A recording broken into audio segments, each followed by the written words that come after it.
ഭ്രാന്ത് പറയല്ലേ പൂജ. ഭ്രാന്തല്ല. നീ പറയുന്നൊന്നും ഞാൻ വിശ്വസിക്കുകയില്ല, കേൾക്കുകയില്ല. ഇതിനൊരു തീരുമാനം പറയേണ്ടത് ഇനി നീയോ ഞാനോ അല്ല, ഇവനാ.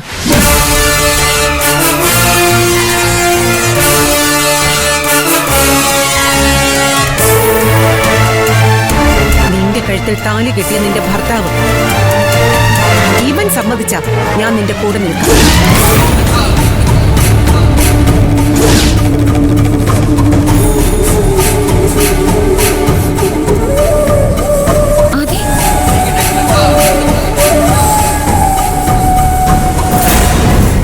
ആദി പറയില്ല.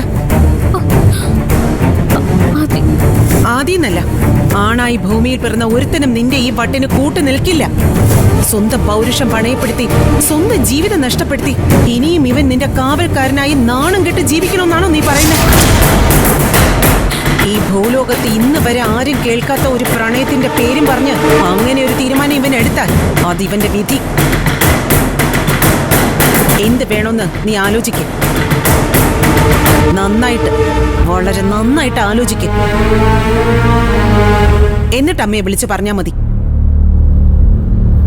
നീ പറയുന്നത് എന്താണെങ്കിലും ഞാൻ അനുസരിക്കാം. എന്താ പോരെ?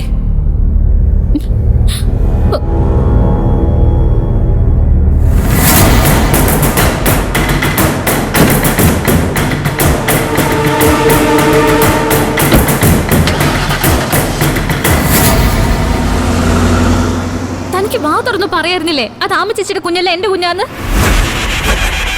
അപ്പൊ താൻ എന്നെ ക്ഷതിക്കായിരുന്നല്ലേ? എന്റെ കുഞ്ഞിനെ ആയുഷ്കാലം താൻ തന്റെ പെങ്ങൾക്ക് തീരെഴുതി കൊടുത്തതല്ലേ? താൻ എന്തൊന്നും മിണ്ടാത്തെ? താൻ നാവർങ്ങിപ്പോയോ? മനസ്സിലായി, എനിക്കെല്ലാം മനസ്സിലായി. തന്നെ പോലൊരു നയവഞ്ചകനെയാണല്ലോ ഞാൻ ഇത്രയും കാലം ആത്മാർത്ഥമായിട്ട് സ്നേഹിച്ച്. എനിക്ക് പെണ്ണോട് തന്നെ പുച്ഛം തോന്നുന്നു. എന്തിനാണോ, എന്തിനാ താൻ എന്നെ മോഹിപ്പിച്ച് ചതിച്ച്? പൂജ